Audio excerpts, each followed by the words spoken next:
अस्सलाम वालेकुम जी। अच्छा जी, आज सोमवार 8 जनवरी 2024 है। Monday January 8 and year 2024। और आज जो हम आपकी खिदमत में आज का लेक्चर लेकर आए हैं, इसका मौजू है reality creation through word selection. Reality creation यानी जैसा कि हम पिछले कुछ तकरीबन 2-3 हफ्ते से कहते हुए आ रहे हैं ना, and the word became flash, यानी लफ्ज जो था वो वजूद बन गया, जिंदगी बन गया। ठीक है ना। कलमा कुन जो था उसी से सारी कायनात तख्लीक हुई। ठीक है ना। तो वो जो वर्ड बिकम्स फ्लैश, जो बाइबल की जो एक लाइन है, उसको हम मुसलसल कई तरीकों से रिपीट करते हुए आ रहे हैं कि भाई जो लफ्ज होते हैं ना, वही रियलिटी यानी वही जिंदगी के हालात बन जाते हैं।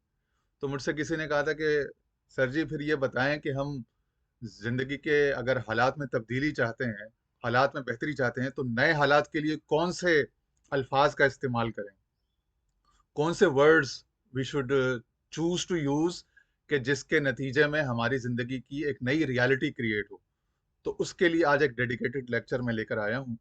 रियलिटी क्रिएशन थ्रू यानी चॉइस ऑफ डिक्शन, या थ्रू वर्ड्स क्रिएशन। यानी डिक्शन यानी डिक्शनरी जो है, ग्लॉसरी या एक जखीरा अल्फाज कौन सा आपके पास होना चाहिए, कौन से तस्वुरात अल्फाज आपके जहन में, आपके ब्रेन या मेमोरी के परसेप्शन के क्लाउड में होने चाहिए। ठीक है ना। आपकी परसेप्शन, इमेजिनेशन और जबान से इस्तेमाल होने वाले ख्यालात और तस्वुरात में कौन कौन से अल्फाज, कौन सी डिक्शनरी, कौन सी ग्लॉसरी आपके जेर इस्तेमाल रहनी चाहिए, जिसके नतीजे में आपकी ज़िंदगी की एक नई रियलिटी क्रिएट हो, एक नई हकीकत, एक नई सूरत हाल मुरतब हो। तो उसके लिए हमने एक छोटी सी डिक्शनरी आपके लिए बनाई है, the dictionary of financial well being, या the dictionary of financially stable people भी आप कह सकते हैं, कि माली तौर पर मुस्तहकम मजबूत अफराद या मिलियनियर्स या बिलियनियर्स जो भी कह लें आप, उनके जेर इस्तेमाल कौन से अल्फाज उनके ज्यादा जबान पे, या उनके दिमाग में, या उनके हाथ पे, उनके लैपटॉप में, उनके कंप्यूटर में, सेल फोन में कौन सी चीजें, कौन से अल्फाज, कौन से तस्वुरात ज्यादा इस्तेमाल होते हैं, जिसके नतीजे में उनके जो माली हालात बेहतर और वो देने वाली पोजीशन में आ जाते हैं, ना बजाय कर्ज लेने और किसी से मांगने और किसी की तरफ परेशानी की नजर से देखने के। तो वो एक जखीरा अल्फाज हमने कोई गालबन 23 अल्फाज, 23, और 23 बरसों में कुरान शरीफ भी नाजिल हुआ था, तो 23 का एक अपनी सिग्निफिकेंस, हिस्टोरिकल एक अपनी वैल्यू भी है, एक आसमानी रूहानी वैल्यू भी है। तो वैसे ये ज्यादा नहीं वैरी कर सकते हैं, ये कोई हार्ड एंड फास्ट रूल नहीं है। 5 अल्फाज पे तो हम पहले बात कर चुके हैं ना, इनकम, एक्सपेंस, एसेट्स, लायबिलिटीज और कैश फ्लो। और 5 में से हमने बार बार ये बात की है कि दो अल्फाज, दो पकड़ लें आप, cash flow, assets. Cash flow, assets, ये आपको मैं अगर अपने कंप्यूटर का डेस्कटॉप दिखाऊं, तो आप ये चेक कीजिए कि मेरे कंप्यूटर के डेस्कटॉप पे बड़ा बड़ा ये कैश फ्लो लिखा हुआ है, इतना बड़ा नजर आ रहा है आपको, और ये एसेट्स। तो ये कैश फ्लो और एसेट्स मेरे डेस्कटॉप की स्क्रीन पे, मेरे फोन की स्क्रीन पे, होम स्क्रीन पे हर वक्त रहता है। ठीक है ना। ये फ्लैश करता रहता है ताकि जिंदगी में बार बार बार बार जब इसकी तकरार हो ना, repetition is the key.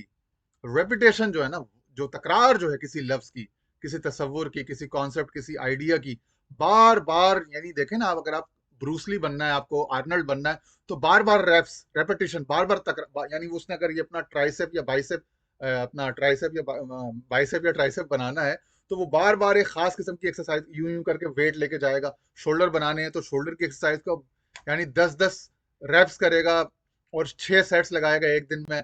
Chest के वो करेगा, डंबल्स या पुशअप्स जो भी करेगा, रेपिटेशन 10, 20, 40, 60 दफा, 100 दफा दिन में, एक दफा दिन में, या बाजुकात हफ्ते में 4 या 5 एक्सरसाइज के सेशन करेगा, और उनमें वो कई कई रेपिटेशंस करेगा, कई कई रेप्स उसको कहते हैं एक्सरसाइज जिम की जुबान में ना।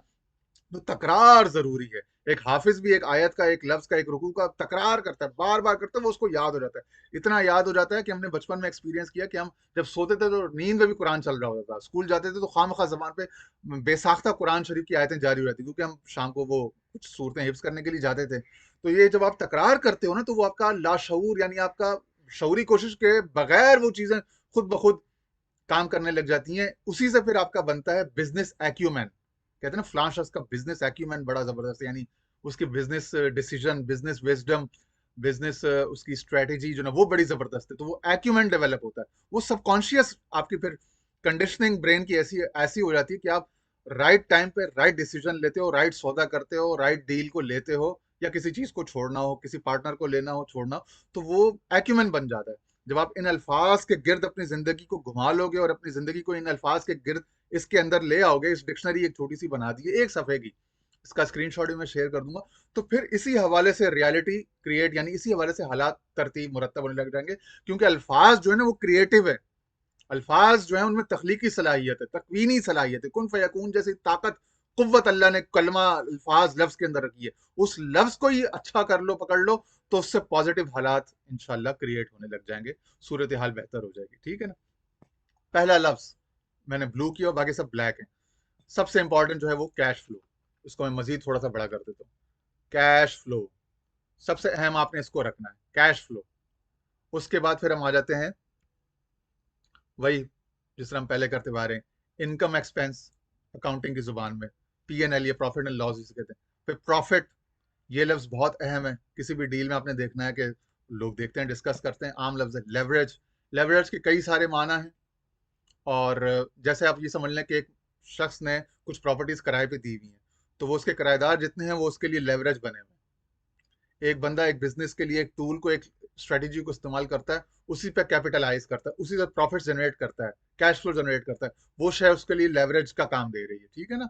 आसानी, लेवरेज के समझ लें आसानी, कैश, चेक, इन चीजों का अपने इंतजार करना है, इन चीजों, इस इन अल्फाज, इन तस्वुरात, इन ऑब्जेक्ट्स के बीच में घूमना है। And words became flash, words became reality. वो जो रॉबर्ट क्यूसाकी कहता है कि मेरा रिच डैड ये कहता था, मैं उसको कहता था यार लोग गरीब क्यों हैं, ये लोग किराए के मकानों में या परेशान हाल क्यों है, क्यों हर वक्त परेशान रहते हैं वो, तो कहता है व्हाट्स देयर वर्ड्स, कहता है वो बार बार कहता था इट्स इन देयर वर्ड्स, कहता है उनके चॉइस ऑफ वर्ड्स देखो, उनका अल्फाज क्या है, वो बार बार ये बोलते हैं I can't afford it, I can't afford it, वो उनकी जिंदगी की रियलिटी बन जाती है। मैं इसको अफोर्ड नहीं कर सकता भाई, मैं इस चीज के काबिल नहीं हूँ, मैं, मेरी इस्तिताअत नहीं है। उसकी इस्तिताअत कभी होती ही नहीं है। हमारी हैसियत नहीं है फलां हॉल में अपने बच्चे की शादी कराने की, फलां गाड़ी लेने की, फलां मोटरसाइकिल लेने की, फलां दुकान लेने की, फलां जगह पे बिजनेस करने की। हमारी इतनी हैसियत नहीं है, हैसियत नहीं है, बार बार बोल बोल के उनकी हैसियत खत्म हो जाती है। ना उनकी हैसियत बनती है, ना उनकी इस्तिताअत बनती है, ना उनकी औकात बनती है, वो बार बार अपनी औकात की, हैसियत की नफी करते रहते हैं। Words become reality, words become flash, यही अल्फाज उनका वजूद, उनकी जिंदगी बन जाते हैं, यही अल्फाज गोश्त पोस्ट की सूरत में उनकी जिंदगी की हार्ड सॉलिड रियलिटी बन जाते हैं। इसलिए अल्फाज का इस्तेमाल दुरुस्त करो, थॉट्स बिकम थिंग्स, तसव्वुरात या ख्यालात जो हैं वो अशिया बन जाते हैं, वो रियलिटी बन जाते हैं, वो लफ्ज बन जाते हैं, वो जिंदगी के हालात बन जाते हैं। तो अल्फाज तसव्वुरात ही दुरुस्त कर लो ताकि जिंदगी में जो आपको मतलूबा नताइज हैं वो मिलने लग जाए। ठीक है। एसेट्स सबसे अहम, अगेन इसको ही मैं थोड़ा सा बड़ा करके फ्लैश कराऊं, कैश फ्लो के बाद सबसे अहम एसेट्स हैं। एसेट्स, तो इनकम जनरेटिंग एसेट्स आपने लेकर आने हैं, और एसेट्स के लफ्ज को आपने अपनी जिंदगी में दूसरे नंबर का, सबसे जिंदगी का अहम, फाइनेंशियल जिंदगी का, बिजनेस जिंदगी का सबसे अहम लफ्ज समझना है, एसेट्स। कैश फ्लो, एसेट्स, इसको दोनों को मैंने ब्लू किया हुआ है, हाईलाइट। बाकी लायबिलिटीज, यकीनन बिजनेस में लायबिलिटीज भी होती हैं, एक्सपेंसेस भी होते हैं। पेमेंट, पेमेंट्स का इंतजार रहेगा आपको, पेमेंट्स आनी होंगी। ठीक है ना। बोनस, बोनसेस आपको कई जगहों पे नजर आएंगे, देने पड़ेंगे, लेने पड़ेंगे। वैल्यू, किस शय की कितनी वैल्यू है, स्टॉक की जुबान में वैल्यूएशन, P&E यानी प्रॉफिट, अपना sorry, price to earning ratio, price to book ratio, वो देखी जाती है, तो वो वैल्यूएशन होती हैं। इस कंपनी की बैलेंस शीट क्या है, प्रॉफिट्स क्या है, ग्रोथ क्या है, तो इन सबसे उसकी वैल्यूएशन मुतय्यन होती है कि ये आपने स्टॉक 110, 120, 150 में लेना है या नहीं लेना। सेविंग्स, और सेविंग्स और डिस्काउंट एक ही माना में अक्सर इस्तेमाल होता है, तो उसको मैंने, ये चीज डिस्काउंट पे है, इस वक्त ये स्टॉक डिस्काउंट पे है, ये फलानी चीज डिस्काउंटेड रेट में मिल रही है। ठीक है ना। इस वक्त मार्केट डाउन है, आपको ये प्रॉपर्टीज इतना डिस्काउंट पे मिल रही है, यहाँ पे आप इतनी चीज, इतनी सेविंग्स कर सकते हैं। ठीक है ना। इसका बिलमुकाबिल लफ्ज अर्निंग, वो अर्निंग को हमने एक्सपेंस के माना में ले लिया है, अगर आप चाहें तो एक्सपेंस के यहाँ पे अर्निंग लगा भी सकते हैं। ठीक है जी। अच्छा, उसके बाद डील, डील का लफ्ज बहुत अहम है, डील आपने करनी है, डील क्लोज करनी है, डील मुकम्मल करनी है। ठीक है जी। डील्स का इंतजार करना है, कहते हैं ये चांस डील है। इन्वेस्टमेंट, इन्वेस्टमेंट का लफ्ज जिंदगी में बहुत अहम होना चाहिए, कहाँ कहाँ इन्वेस्टमेंट की अपॉर्चुनिटीज हैं। इन्वेस्टमेंट के साथ में मैं एक लफ्ज अपॉर्चुनिटी भी यहाँ पे स्लैश करके लिख देता हूँ। ठीक है ना। क्या अपॉर्चुनिटी आपने देखनी है, प्रॉब्लम को नहीं देखना, opportunity, where there is a problem there is an opportunity, हर प्रॉब्लम में अपॉर्चुनिटी होती है, आपने अपॉर्चुनिटी को भी देखना है। ठीक है ना। डेबिट क्रेडिट, अकाउंटिंग के बेसिक कॉन्सेप्ट्स हैं, डेबिट क्रेडिट। ग्रोथ, इस चीज में ग्रोथ कितनी है, ग्रोथ प्रोजेक्शन क्या है, रिटर्न्स कितने हैं, या डिविडेंड्स पे आउट्स वगैरह कितने मिलेंगे, स्टॉक्स में बतौर खास, म्यूचुअल फंड्स में बतौर खास। ठीक है ना। ROI, रिटर्न ऑन इन्वेस्टमेंट, ये चूंकि लफ्ज बहुत ज्यादा इस्तेमाल होता है और हर बिजनेस में, हर हर बिजनेस में चूंकि देखा जाता है, हर डील में, हर इन्वेस्टमेंट अपॉर्चुनिटी में देखा जाता है कि रिटर्न कितने हैं। पहली चीज गालिबन यही पूछी जाती है कि रिटर्न क्या होंगे, ROI क्या होगा, रिटर्न ऑन इन्वेस्टमेंट। तो उसको मैंने तीनों तरह से लिख दिया, ठीक है ना। एक्विटी, इसमें एक्विटी कितनी है, डेट है या इक्विटी है, रिटर्न ऑन इक्विटी क्या है, वो थोड़ी सी आगे की बात है। लेकिन मैं उसको इस शर्त पे अपने साथ रखूंगा, उसको इतनी % इक्विटी दे दूंगा अपनी कंपनी में, ठीक है ना। सैलरी नहीं, इक्विटी, इक्विटी नहीं, ये इस तरह की डिस्कशंस होती हैं। रिसोर्स, वो ह्यूमन हो, मटेरियल हो, फाइनेंशियल हो, जो भी हो, ठीक है ना, रिसोर्स। तो ये चंद वो अल्फाज हैं, तकरीबन 22 ये हो गए, और एक कैश फ्लो, 23 अल्फाज। और सबसे अहम फिर अगेन इन सारी चीजों में कैश फ्लो और एसेट्स। ये एक छोटी सी डिक्शनरी है, 22-23 अल्फाज हैं।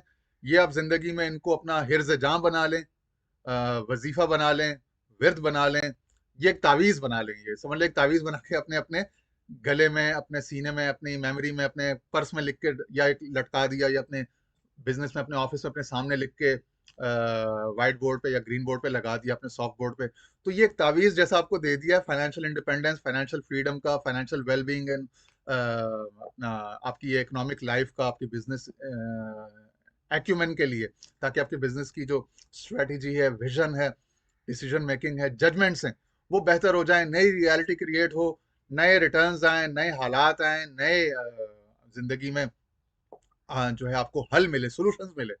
प्रॉब्लम्स की तरफ नहीं देखना, सॉल्यूशंस की तरफ देखना है। सॉल्यूशंस के लिए सोल्यूशन क्रिएटिंग अल्फाज का इस्तेमाल करना है।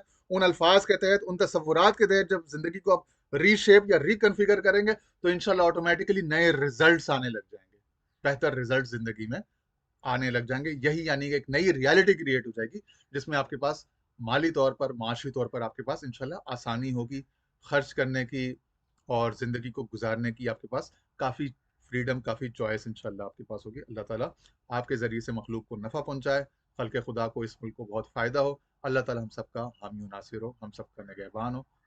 ज़्यादा चाहते हैं, कोई बात अच्छी लगे तो ज़रूर लाइक शेयर कीजिएगा। मैंने आज तक कभी लाइक शेयर की रिक्वेस्ट नहीं की थी, लेकिन आज चूंकि रिसर्च करके एक बड़ा ज़बरदस्त कंटेंट लेकर आए हैं आपके लिए एक सफ़े पर, तो लाइक शेयर के साथ साथ कमेंट में भी ज़रूर मुझे बताइएगा, इस डिक्शनरी में से कोई लफ्ज़ कम या ज़्यादा करना हो, तो आपके कमेंट्स आर ऑलवेज वेलकम। ठीक है जी, बहुत शुक्रिया, खुदा हाफिज़।